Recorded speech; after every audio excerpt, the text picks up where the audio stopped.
Hello, everyone, and thank you for joining in on this session. Super excited to be talking with you all today on trends and white space opportunities in the supplement industry.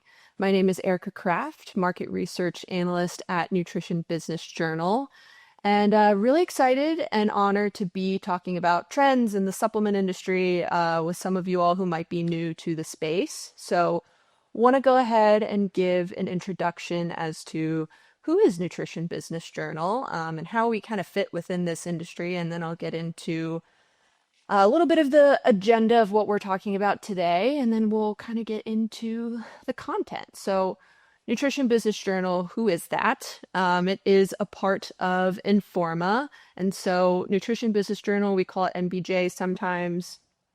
We are one of the experts in tracking trends, data, market sizing, consumer behavior trends within the supplement industry. We also do some work in the entire natural and organic products industry. So natural and organic food and beverage, functional food and beverage, supplements, personal care, household items, but we really do have an expertise in supplements. A lot of our data historically goes back to the late 90s and early 2000s and tracking, market sizing and trends. So it's really cool to be able to see, where this industry has gone and how we've grown over the last 25 years. So I'm honored to be a part of this team and to kind of share some of the information that we have and some of the trends and growth that we're seeing. So how do we track this data and trends in the space? So basically our model, like I said, it goes back to the 90s. So we build on a lot of historical information that we have,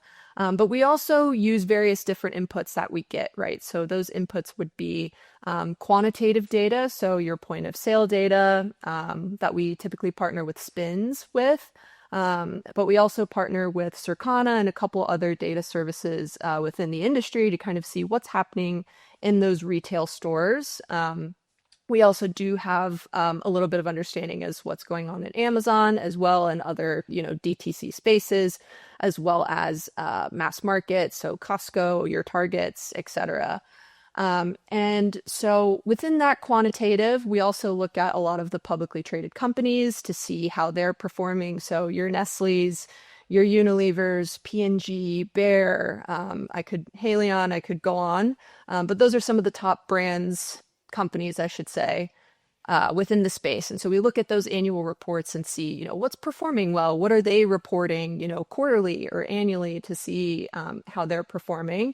So we kind of take a lot of various different quantitative metrics and marry it with some qualitative that we have as well. So we also do consumer survey research within this industry. And so within that, you get some quantitative and qualitative metrics. And then we also do interviews we have a really big network and contact database just for doing this for over 25 years. And so we're able to utilize those contacts and just kind of get a little bit of understanding as to what's driving some of these trends that you might not see, that's publicly in the industry. So that's really cool to be able to interview some of the top brands and to get a little bit of a deeper understanding. So all those things put together is what we call our MBJ model, and it kind of helps us understand what's going on in the space. So that was a long-winded explanation, but I feel like it really helps to kind of explain what we do and what the data inputs are and how it kind of, comes all together to what you're going to see today. So I feel like it really gives everybody a better understanding, moving forward, where this data comes from and what it looks like. So with that, I'll go ahead and get into an introduction a little bit of what NBJ tracks, and then I'll start getting into a little bit of the slides here and some introductions. So we track what we like to call the what, the where, the how, and the why of the supplement industry. So the what being product categories. So we track 6 product categories: herbs and botanicals, vitamins, minerals, meal replacements, sports nutrition, and specialty ingredients. So I'll talk a little bit about that more as to what ingredients are included in those in a little bit. And then we also track 6 channels. So e-commerce, mass market, natural and specialty, MLM, practitioner, and mail order direct to DRTV and radio. Again, I'll get a little bit more into the nuances of those channels later on. So that's the what and the where, and the why and the how is actually how we track health conditions within the supplement industry. So we track about 22 different health conditions, ranging from healthy aging all the way to menopause, and obviously so much in between. So a little bit about how we see the industry and how we break it down, and we'll get into that shortly here now. So just a caveat as well, all of the information I'm talking about today is specific to the US supplement market. So just keep that in mind. We do have some global data, but it's not as granular as this. So within the US, we really do have a better understanding of what's going on here at home. So before I get into all of the market sizing and the data and all the really interesting things, I actually really like to start with some consumer research and really talking about the macro forces and trends, that we're seeing within a little bit outside of this industry that's fueling and driving the industry as well. So just to kind of give some context. And personally, I just really love consumer behavior. And so I really like to, understand what consumers are looking for and what's interesting them and why. So we'll kind of start with a little bit of bigger picture. So one of the macro forces that we're seeing within the last couple months, the last couple years, really since the pandemic, is consumers really choosing to invest in their health, right? That looks different for a lot of people, of course. But overall, we're still seeing this trend. All in all, as you can see, the 71% of general consumers believe that investing in their health now will save them money in future healthcare costs. When you look at this and break it down by generation, it's actually a little different than what you might expect. I mean, in my first thought, I was like, oh, it's going to be those younger consumers that are really choosing and seeing the value, and these younger consumers are just so health conscious. But it's actually, when you break it down, that 18 to 24-year-olds aren't really in that place quite yet. I think they're probably focusing on a lot of other things, maybe than their health. I think they still see a value in it. Over half of the respondents see that value. But really where you start to get that significance is more the 25 to 34 and the 45 to 54 age range as well. So again, interesting to see how the different age groups break out. But overall, we're seeing that about 71% of those do believe in that. And that's really great because that's kind of where this industry falls into that, right? And there's a lot of different modalities of how to invest in your health, but supplements is definitely one of them. So getting into the supplements. So what I really like about some of our survey questions is that we can do them periodically throughout the year. And so we asked this question recently to general consumers. So last survey was general consumers. This is general consumers. I'm going to get into a little bit in the next two slides about supplement consumers. So just wanted to give that background information there. But we basically asked, how do you see supplements, right? Do you see them as important? Is it kind of like just a luxury? Because that tends to be a theory sometimes, as people say, oh, well, supplement users, it's such a luxury for people to be able to buy supplements. And I would say maybe before the pandemic, that might have been more true. But I think that with a global pandemic like we saw, and how people really truly saw right in front of their eyes how important it was to have a good, healthy lifestyle and to maintain your health, I think that that's starting to shift. And I think people are starting to really grasp and understand how important it really is. So we wanted to put some numbers behind that. So about 1 in 3 people think that supplements are essential to maintaining health, right? So I tried to put this chart here so it's kind of the hierarchy. So essential would be your top box, for example. That would be the most important, followed by important, and then you have optional, and then ineffective. And then some people obviously weren't sure. But most age groups, again, when you're breaking it down, except for those really young consumers, 18 to 24, are driving this sentiment. But, the 35 to 49-year-olds have the highest, rated the essential part the highest. So they're really viewing supplements as essential to their lifestyle routine. Now, taking a step back, so let's kind of talk about the overall consumer, right? So I really think that understanding general consumers is a great place to start and to kind of look at it a little bit deeper with supplement consumers, because not all people take supplements. I think right now the industry average is about 70 to 75, maybe even sometimes 80, depending on your population, of people say they take a supplement. That varies depending on what frequency you give it and how often, and, within the last 6 months, within the last 12 months. But I would say between 70 and 80% of people take a supplement of some kind. And so it's interesting to get that general sense, and then you can start to get more granular with these supplement users to really get an understanding of what's fueling their interest. So here we're talking about how, I believe actually this is still general consumers, sorry about that. So how general consumers are expecting their household spend on health and wellness products to shift over the next year. And so while it would be interesting to know this about supplement consumers, we would already assume they're already kind of bought into this industry, right? They're taking these products, they understand the benefits, they know that it's really good for them. They're almost committed in a way. But to get an understanding of these general consumers and how their health and wellness is going to shift really might be more telling, I think. And so what you can see is that almost 40% of these consumers are expecting their spend to increase over the next year. And this is driven actually by those 18 to 34-year-olds and 50 to 64-year-olds. And when I say driven, that's mostly meaning that these populations are significant and that they are, so if the average is 39% of general consumers of those respondents, they're rating it higher than 39%, excuse me. So they're over indexing on that total. So that's when it starts to be a little more significant. So that's great.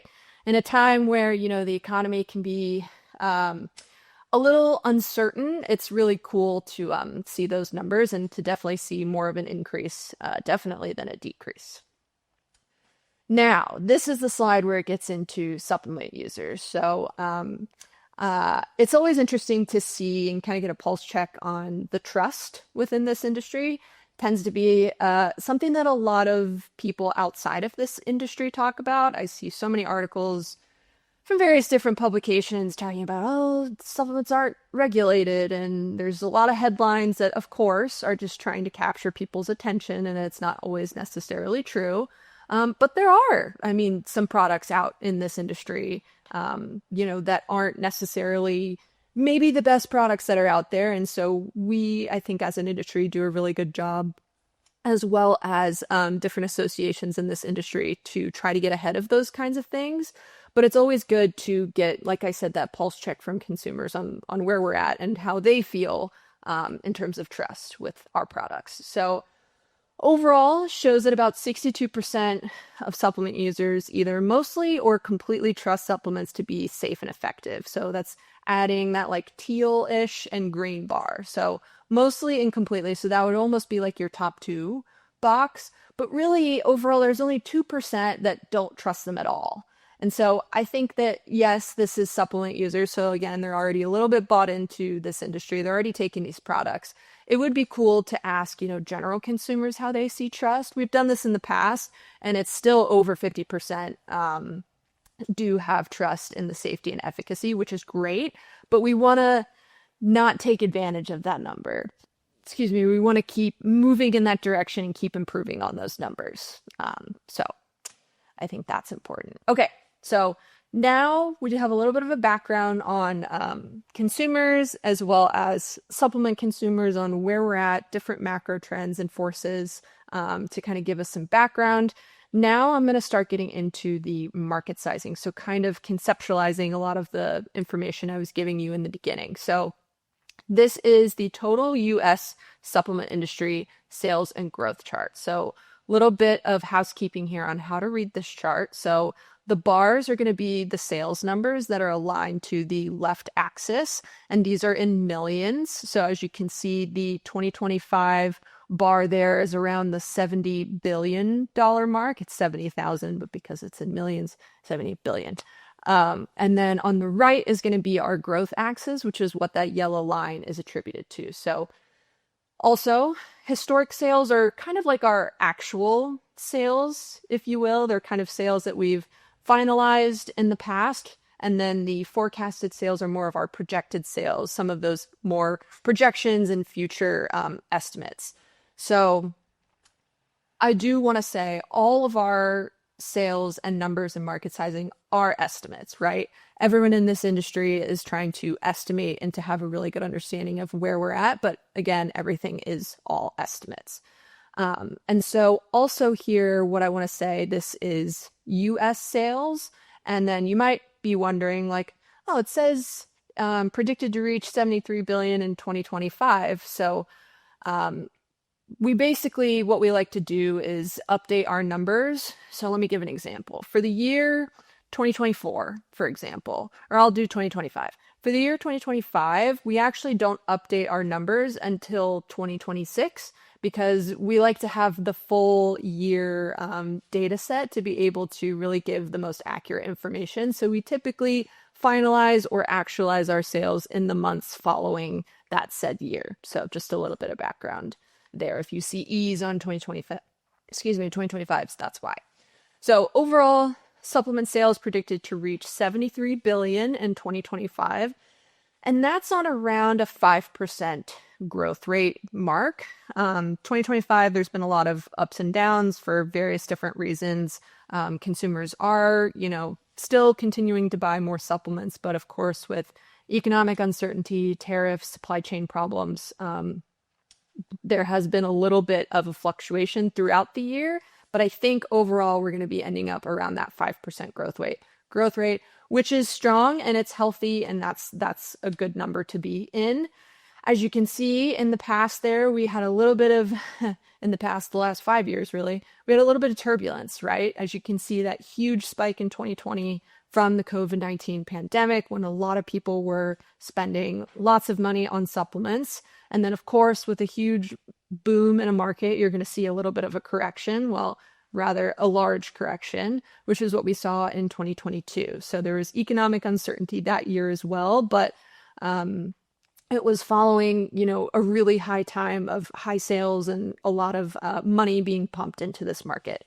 So growth hit about 17% in 2020 and fell to about 2% in 2022. So the highest growth we've ever tracked in this industry to the lowest growth we've ever tracked. So I actually think it's pretty good that we're really stabilizing and starting to see a stable growth line while it's also still increasing. So, product category overview. So this is what I was talking about in the beginning, where it's the 6 product categories that we track. So on the left is going to be sales basically broken into market share by category. So taking that whole $73 billion industry and breaking it down into how much, sales are in each category. And then on the right there is showing growth that we're projecting for 2025. So we don't have end of year for 2025 data finalized yet, so these numbers are likely to change, but this is kind of what we were seeing in the beginning of 2025. Sports nutrition is going to be the fastest growing category, so I'll talk a little bit more about what's in sports nutrition, but as you can see, it's the 4th largest category, so it's going to be that orange pie sector right there at about 15.6%. And then specialty is going to be the 2nd fastest growing category. Again, I'll talk about what's in there in a minute, but it's really interesting because specialty is the 2nd largest and it's the 2nd fastest. So with almost 23% market share and growing at 6.7%, that's pretty impressive. And the amount of added dollars in that category is encouraging. And then herbs and botanicals, 3rd largest as well as 3rd fastest. A lot of interesting innovation going on within that category as well. Meal supplements, these are your meal replacements. So think of like your Kachava, powders, meal replacements, where they have, protein, vitamins, minerals, sometimes vegetables, herbs and botanicals, all those things all into one product, one powder. And then you have minerals, also growing at about 4.7%. That's mostly driven by magnesium. Magnesium's been growing very fast over the last 2 years, and I honestly will think it'll just keep growing fast for the next few years in the future as well. And then vitamins, as you can see, you're like, 3% growth, that doesn't seem like a lot. Yes, it's not very high growth, but it does have the largest amount of market share. So typically when you see more market share, you see a little bit more stable, lower growth, except for, specialty, it has high market share, and then it is growing really well. So vitamins, still important. People are still taking them. It's definitely a staple for a lot of people, but depending on the consumer, it shifts on these product categories. So people generally start with vitamins and minerals, and then they start to, as they're more of an established supplement consumer, they start learning more about specialty ingredients, herbs and botanicals, sports nutrition, etc. So getting into sports nutrition, so it's just, I'll try to, not talk too much about the history of this category, because if I talk about the history of each of these, we'll be on here for a really long time. But sports nutrition, there's so much to talk about here. It could be its own video, but it's really interesting, right? So what you'll see as a theme in most of these categories is that in 2020, you saw that, spike in the beginning from the pandemic, right? Sports is one of those that it didn't follow the overall theme that we saw in 2020, where the rest of the industry was, of course, because people weren't working out during the pandemic. And so we saw a little bit of a delayed growth spike there. So as you can see in 2022, when things were starting to get a little bit back to normal, people were wanting that convenience and that sports nutrition product support that they didn't need as much over the last couple years. And so we see that, right? Typically, this sports nutrition category was for bodybuilders, people that were going to the gym, athletes. But now we're seeing it truly begin to become and maintain to be mainstream. And so you have your average people who aren't, athletes or sports performance optimizers who are taking protein, they're taking creatine, and just to kind of support their overall health, even if it's not specifically geared towards sports. But for now, we're still going to be calling it sports nutrition. So what is included in this category? Functional sports protein beverages. So think your protein RTDs, ready to drinks, and your sports nutrition supplements. So your protein powders, your essential amino acids, creatine, pre-workouts, and various different protein powders. Within those, we break those out as well. But it's really cool to see that this category is still going to be giving almost $3 billion in sales in 3 years. I mean, it's just continuing to mainstream, and people are really seeing the value in these products, even if they don't need it for gym performance. And so that CAGR of 7.2%, you can see the growth's going down, but naturally when a category gets as large as this, the growth you will see start to come down. But still, even above 6% growth for a category that's this large is very, very impressive. Now, specialty, so these are your collagens, your pro symbiotics, your fish oils, your vegan omega-3s, melatonin, fiber, CoQ10, digestive enzymes. Basically, all these specialty compounds fall into this category. And another interesting theme that you see here is typically, we saw that spike and then we saw a drop in 2022 for the overall industry.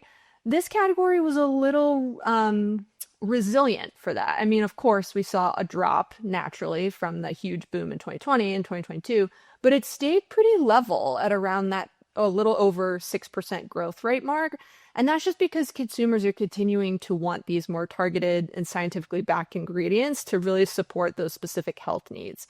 I really do think that consumers are becoming more aware and becoming more educated and are starting to understand maybe these more branded ingredients and these more targeted specific ingredients that can really help, gut health, for example, really going after fiber, going after probiotics, prebiotics, collagen for beauty from within. And so I think that we're going to start to see this category maybe even increase in growth over the next couple years, but definitely stay at around that 6 to 7% growth range. Herbs and botanicals, another really great category. Some of the examples of the top herbs within this category would be ashwagandha, of course, turmeric, ginger, functional mushrooms, so your lion's manes, your cordyceps, as well as CBD, of course, elderberry, berberine. Berberine is an interesting one. I'm sure there are some people on here that could argue, at least internally. I shouldn't say argue. We debate internally on where this ingredient should fall. It's like it comes from a plant, but sometimes, it is technically a specialty compound. So should it be specialty or should it be herbs? I won't bore you with our debates internally for now, but for now we're keeping it in the herbs and botanicals category. So berberine went viral over the last couple years for being nature's Ozempic, and people really using it for blood sugar control, which of course is, what is helping those who are on, Ozempic or on a GLP-1, helping that blood sugar management. Ginkgo biloba, maca, I think we track over 100 herbs within this category, so I'm not going to say all of them, but those are some of just the top ones. Herbs, interestingly enough, if our projections remain to be true by the end of 2028, is going to be the fastest growing category. Again, similar to specialty, I think consumers are really becoming more educated and more aware on what herbs help with certain conditions. And some of these herbs have been around for thousands of years, and there's, a lot of studies that are on them. And there's also just a lot of uses for different herbs, ashwagandha, turmeric, mushrooms specifically. I mean, there's so many different benefits that you can get from them. And really, consumers are wanting these more natural choices that can help, these more natural health solutions that can help with their specific needs. So really great to see, and growth is going to be expected to increase over the next couple years. So we'll continue to watch that. All right. Delivery format trends. So same thing here. We're taking the whole supplement industry and breaking it down by delivery format here on the left. I'm just showing some of the top formats. It's not showing all of them. So as you can see, that other is where we house some other smaller market share categories. But as you can see, we break out a lot of, these different formats. So we have traditionally, some people might include a capsule and a tablet into a pill category, right? And even soft gel. So if you're looking at it of the pill versus non-pill actually have about 65% market share, and it's continuing to increase. You might say, why is it continuing to increase, Erika? More consumers just want something different. They want something fun. They want something unique. A powder, multiple powders that they can put into one smoothie or one water. So they're just taking a lot of things at once rather than 10 or 15 pills into their mouth they're taking in the morning. I, for one, I loved that trend, by the way. It was going around where everyone was posting their different supplement products that they were taking.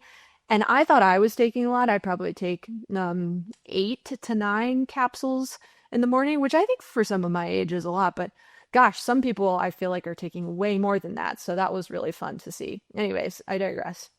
Some people don't like taking all those capsules and tablets, and so they want something that's in a gummy format, in a powder, a liquid, a quick dissolve, effervescent, etc. Gummies is an interesting topic. Again, we could talk a lot more about this, but has seen an explosion of growth over the last couple years. It's becoming more stable now. Of course, it has about a quarter of a market share in the industry. So there's a lot of products out there.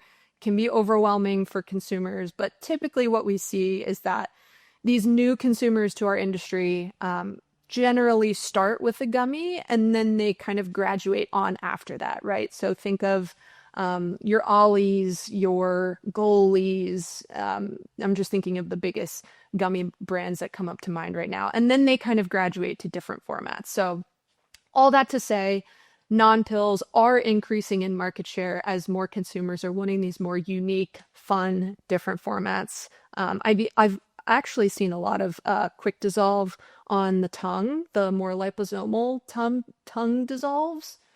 So those are interesting too. But in the next slide here, I have kind of showing you again what I'm talking about of this pill versus non-pill and how it's changed over the last 5 years. So as you can see in 2016, pills actually had more market share than non-pill. And then you see in 2019 is actually when it started to shift a little bit. So it was really before the pandemic. And then after the pandemic, I mean, gosh, that gap has just continued to accelerate and to increase, as you can see. So we have more sales in this industry, so that's leading also to that gap a little bit, but you're starting to see a lot more innovation in these different types of formats. So on the right here, I just have some examples of different products and different formats. So Ollie, I would say that they're one of the top gummy brands in this space. They have so many different product SKUs and so many different targets. And they're really, popular in these mass market retail, especially Target. They have like a whole a whole section in Target that's like specifically for Ollie. It's pretty cool. And then Mary Ruth's, they also have a ton of product SKUs, but they're one of the pioneers, I would say, recently in the liquid supplement market. They have a ton of liquids. And then you have Haya there. It's the kids supplement brand, and they're the little chewables. We're starting to see a lot more growth in chewables. AG1, of course, is powder. They pack a ton into, that one formula. And then the vitamin B complex is the spray. You're starting, not as common, right? It's not going to have, excuse me, it's not going to have as many sales, these little sprays, but still an interesting format that's different and that's fun. So, all right, shifts in sales channel dynamics. So same thing again. So this goes back to those channels I was talking about in the beginning, taking the whole supplement industry and breaking it down into channels. So a little bit of history here. The natural and specialty channel. What do I mean by that channel? How do we define that? These are your Whole Foods, your Sprouts. Those are your natural stores. So those types of stores. As well as, your independent co-ops, for example, and then your specialty stores. So this would be your GNCs, your vitamin shops. So we kind of lump those together. Hopefully we're going to be breaking them out in the future. But for right now, they're together. So natural and specialty is what this industry was built on, right? This is like historically where everyone would go and buy their supplements, either in a Whole Foods or going to a vitamin shop or a GNC. And that's starting to shift, as you can see here. So while it used to be the largest chunk of that pie, in 2023, I believe, was the year that it got booted to the second spot, and it's replaced by mass market. Your mass markets are your Costco's, your Sam's Clubs, your in-person Target, Walmart, convenience stores, for example. So a lot more people, again, as this industry is starting to become more mainstream, are getting their products in mass market retailers. And then e-commerce. So this is mostly Amazon, but it's also your DTC websites as well. And also social commerce, which is a very new channel for us. It's a very new topic for us to be covering, right? I mean, TikTok sales and the movement within that channel, specifically TikTok, is really just quite impressive. We're doing a report on social commerce in the beginning of 2026 is when it's going to be published, and really diving into the nuances of the channel. What defines social commerce? Is it, sales that are happening through social media? Or is it sales that are happening on that platform? We at MBJ define social commerce sales as sales that are happening on a social media platform. So as of right now, that is mostly TikTok, right? They have a whole platform on their app where you can buy these supplement products directly in that app. It's not Instagram because Instagram doesn't have that shop platform. They used to, but they no longer do. And so it just kind of takes you to that affiliate link and takes you directly to that brand's website, for example. So we're not technically counting that as social commerce, although it is important as a part of this product discovery and where consumers are finding and learning about supplements. So again, could have a whole session on that, but right now, a lot of the growth within e-commerce is both Amazon and social commerce. So that 10.4% actually might be higher because now we're adding in these social commerce sales where we weren't even tracking it before. And now it's looking like it's almost $1 billion category in 2025. Like, for that to just come out of nowhere is just crazy. I mean, really, this TikTok channel started to come to be in late 2023, and even in a year and a half, let's call it two and a half years, I guess it would be. It's about $1 billion in sales. So really crazy to see. But that product discovery goes into this channel piece, right? It's where consumers are buying their products, but it's also where are they learning about these products. And so there's a lot of nuance within these channels as well. So practitioner, that's, as of right now, the second fastest growing, but I think that number is going to be coming down a bit because we're kind of redefining that channel. It's mostly how we're going to be defining it in the future is supplement sales happening either in a practitioner doctor's office or via their full script, website, right? Where you're buying it from the practitioner, but it's online. So While we are seeing a lot of growth in that channel, right now, most of that growth is coming from practitioner brands, which that line has been blurred again over the last 5 years. That's a theme. It sounds like a lot of change has happened the last 5 years. Makes our job super fun and always keeps me on my toes. So, all right. Now moving on from channels, kind of talking about conditions to watch. So again, taking the whole supplement industry and breaking it down into health conditions. So how do we do this? We're basically taking products that are marketed or having a claim on the product to a specific health condition, right? So if we go to slide 14, you can see those little Ollie supplements, right? You can see that there's focus, there's beauty, there's sleep, stress, and daily energy, right? So when you see those different types of product claims, we can be like, oh, okay, we can attribute those sales to those conditions. Those formulas have various different ingredients. And so within these conditions, we break out the top ingredients within each. So take a step back. So weight management, fitness and energy, cold flow immunity, general health, those are the largest categories in terms of sales. General health, you might be like, what's general health? It's basically, your multis, right? Where it doesn't have anything in particular. It's not marketed towards anything in particular other than general health, which are mostly multis. And then you have gastrointestinal health, heart health, women's general health, blood sugar management, bone health, joint health, hair, skin, and nails, men's general health, mood and mental health. This is your stress category, and as well as brain health, which is both focus, cognition, and we track many, like I said, 22 total conditions. I don't exactly know how many are on the left there, and I'm not going to count them right now, but it doesn't include all of them, so that others piece does have more.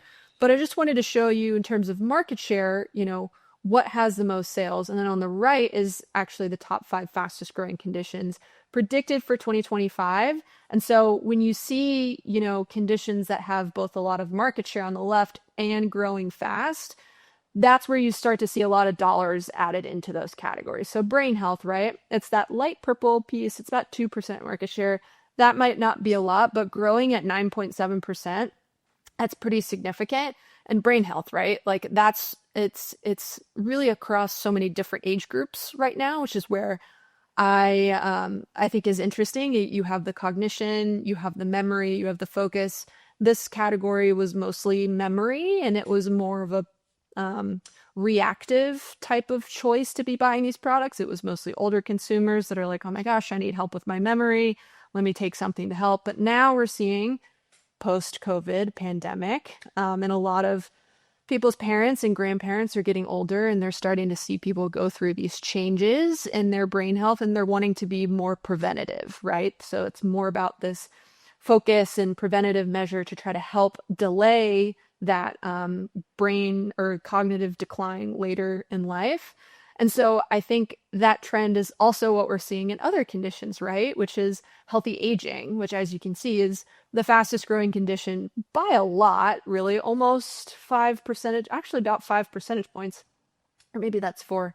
And that's another trend, right? It's so many different age groups within this one condition, and there's so many different benefits that can be targeted through healthy aging and longevity. It's almost like all these conditions in one. It's bone health, it's joint health, it's also memory, but it's also immunity. It's also skin, hair, nails. Like it's kind of all these things together. But the thing to take it apart from all the other conditions that we track is specifically when it's saying healthy aging or longevity on that packaging, or people are taking those products specifically for longevity. So a little bit of nuance there, but it's a really hot category, and a lot of people are trying to understand, how to define it and what types of ingredients people are looking for. We do have a whole report that's coming on that in the beginning of the year as well, to kind of understand, your different target audiences and what they're looking for when it comes to healthy aging, because like I said, there's a lot of different options. Menopause is another really interesting one, kind of similar, right? Except for it's a very specific target audience. It's women, in that little bit of an older age range. But they're also doing the same thing, right? They're trying to be more preventative about this condition, that they haven't really had a lot of support with for many, many years. And so people are starting to talk about it more. And there's solutions out there in our industry that are truly helping these women go through these symptoms and through these problems. And like, that is just, one of the awesome things about this industry is that people, our peers, are making these products for people that are actually working and they're experiential and they're making a difference, and people are seeing that and they're like, I'm going to spend my money on these products that are truly helping, me deal with these problems in life. And so menopause is a really interesting category. It's not, doesn't have as much sales and market share as some of the other ones that are on this list, but definitely one to watch for. And then sexual health. This is both men's and women's. So think, these sexual organs, and think like hormonal imbalances. This is also a big topic right now, specifically on social media, but just these topics that people haven't been talking about for 5, 10, 20, 30 years, right, now are becoming less taboo, and people are talking about them. And it's like, yeah, I've had these problems and these are my symptoms. And other people are like, I have those same problems and symptoms. And so then people see a market gap and a need. And then we have products that come out and formulations, and the innovation that goes in behind all these products that help these people is just so awesome to see. And like I said, the formulations and the ingredients that are specific and targeted to help these different conditions is really where you're seeing a lot of the growth. So understand your target market, understand your consumers, and have someone come in with the science to really help you understand what's best going to serve your consumers. So last one here I'll end on is basically just a consumer survey that we ran in September of 2025, just kind of showing, within the last 6 months, we asked this of supplement users, what are some products and categories you're buying more of in recent months? So immunity tends to come up pretty high. You might think it was seasonally up pretty high, but actually throughout the year, this remains to be true. So we saw a little bit of a difference after COVID. It's interesting. You would almost think it'd be the opposite, but people weren't buying as many immunity supplements, probably because they had a lot in their pantry that they needed to cycle through. But now we're starting to see that become more of a staple for people. So almost half say they're buying more for immunity, and then sports nutrition was up there as well, followed by beauty supplements. So I'm sure this is, mostly driven by collagen. Collagen is very big right now. And then followed by stress, sleep, brain, or mood support. So a lot of people have problems sleeping and with stress. And so there's so many different formulas that are trying to attack it from different ways. As well as the brain and mood support, adaptogens, think your magnesium, different mushrooms, melatonin.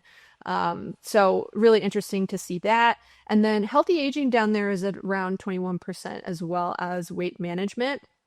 I see both of those increasing over the next year or so, just as more products hit the market, and a little more, maybe a little more science comes in behind those categories, specifically the healthy aging one. I think some consumers are really interested, but they want a little bit more science to back it up, which I think we can do. So on the right there, just some examples of some popular supplement products right now. So Ritual, I love this brand, specifically this new magnesium relax, and relax and something, I don't quite remember. But it's a new product launch for them. They've done, they're typically known for their symbiotics and their different prenatals, but they're, launching this stress and relief formula, which I think is great in that powder form. Again, unique, fun format. And then you see Fiber also with probiotics there. Fiber's huge right now, specifically within weight management. Seed, another interesting one. That is a brand. It's a symbiotic product. They were typically, they grew really, really well as a DTC brand, and they actually just launched in Target a couple months ago. So kind of a little bit of a success story there. And that's shocking, right? It's like a $60 product in Target. So mass market, that's a pretty high price to be in a mass market retailer. And then symbiotics, I feel like most consumers a couple years ago didn't even know what symbiotics were, and now it's like they're in Target. So I just think that's a really cool brand to watch over the next couple years. And then Last one I'll talk about is the qualia, the NAD, really tapping into that healthy aging market. Your NRs, your NMNs, these are ingredients. I'm not going to say the full scientific word because I'm not a scientist. But your NAD boosters, your NMNs, your NRs, really promoting that cellular health and improving cellular aging, are really popular right now. But I think, again, more science and studies are needed, but there's a lot there. So that's a little bit about what consumers are buying more of lately, and we'll track those throughout the next couple months and couple years. We routinely ask consumers what they're buying and what they're interested in, and to see it shift year over year is really cool, and to see some stay up there pretty high, like immunity and sports nutrition, is also encouraging. So that was a lot of information. Your heads are kind of spinning like, oh my gosh, where do I even start? Where do I even go from here? So hopefully this kind of gave you a good foundation and a good idea to kind of visualize what this industry is, what we're tracking, what consumers are interested in, and hopefully it gives you a good starting point to kind of go from there and see what else you need to learn. But SupplySide Fresh is so great, such a great community for this to kind of get you started. If you have any questions, feel free to reach out to me on LinkedIn. But other than that, thank you all for listening and I appreciate your time.